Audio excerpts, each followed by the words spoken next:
جو نماز نہیں پڑھتا اس کے ساتھ اٹھا بیٹھا مت کرو، کیونکہ اس پہ آسمان سے لعنت اترتی ہے۔ اور سابقہ کتب میں لکھا ہے کہ بے نمازی جب رستہ چلتا ہے تو کیڑے مکوڑے اللہ سے کہتے اللہ ہمیں حکم دے اس بے نمازی غدار کو ہم ختم کر دیں۔ زمین کہتی ہے مجھے حکم دے کہ میں اپنے اندر اس کو دھسا لوں۔ اللہ فرماتا ہے اگر مجھے اپنی رحمت کا خیال نہ ہوتا تو میں اس پہ بھی لعنت کرتا، اس کی 7 پشتوں پہ لعنت کرتا۔ یہ ہے بے نمازی۔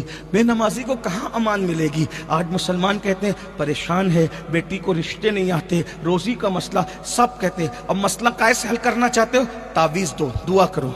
علماء موجود ہیں، میں تمہیں نا امید کرنے نہیں آیا۔ آپ نماز چھوڑ کر کسی سے بھی دعا کرائیے، آپ کو کسی کی دعا کی برکت نہیں ملے گی۔ علماء موجود ہے، کیونکہ حدیث ہے، صحیح 6 کی حدیث ہے۔ آقا فرماتے ہیں کہ جو نماز چھوڑ دیتا ہے اللہ صالحین کی دعا سے اس کا حصہ ختم کر دیتا ہے۔ نماز چھوڑنے والے کو صالحین کی دعا میں کوئی حصہ نہیں ملتا۔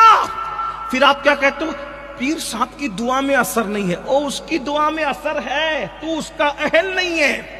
ماں کی دعا میں اثر نہیں ہے، ماں کی دعا میں اثر ہے، تو اس کا اہل نہیں ہے، کیونکہ اللہ کے رسول نے فرمایا جو نماز چھوڑ دے گا اللہ نیکوں کی دعا سے اس کا حصہ ختم کر دے گا۔ پہلی بات تو تمہیں اور مجھے کسی کی دعا کی ضرورت بھی نہیں ہے۔ اگر نماز پڑھ لو نا تو آپ کو اور مجھے کسی کی دعا کی ضرورت بھی نہیں ہے، کیونکہ میرے نبی اتنی دعا کر چکے ہمارے لیے، اب ہمیں کس کی دعا کی ضرورت ہے؟ اٹھتے بیٹھتے چلتے پھرتے امت کے لیے دعا کی۔ حجۃ الوداع کے موقع پہ حج میں پہنچے تو ہاتھ اٹھا کے دعا کرتے کرتے تقاضۂ بشریت جب غالب آیا تو ہاتھ تھک گئے، تو پھر آپ نے ہاتھ نیچے کر لیا، مگر امت کے لیے دعا کرتے رہے۔ ہمارے نبی غلاف کعبہ پکڑ کر سجدوں میں کعبۃ اللہ کے اندر جا کر معراج پہ جا کر اللہ سے ہمارے لیے بہت مانگا ہے، سب کچھ مانگ لیا ہے، بس اس دعا کی برکت پانا چاہتے ہو تو نماز کی طرف آؤ، اور اگر نماز کی طرف نہیں آؤ گے تو اللہ کے رسول نے فرمایا، کیا فرمایا سنو، آقا فرماتے ہیں کہ جو نماز چھوڑ دے میں محمد اس سے بیزار ہوں،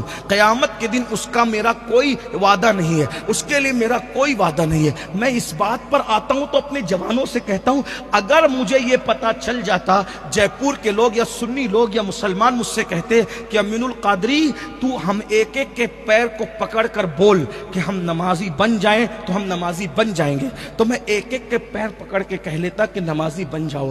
وجہ بتاؤں؟ کیونکہ مجھے پتا ہے، ہم نے جو روایتیں پڑھی ہے بزرگوں سے سنی ہے، اس میں یہ آیا ہے کہ مولا علی نے فتویٰ دیا بے نمازی کافر، فاروق اعظم کا فتویٰ ہے بے نمازی کافر، عبداللہ ابن مسعود کا فتویٰ ہے بے نمازی کافر، اسی طرح سیدی اعلیٰ حضرت نے ایک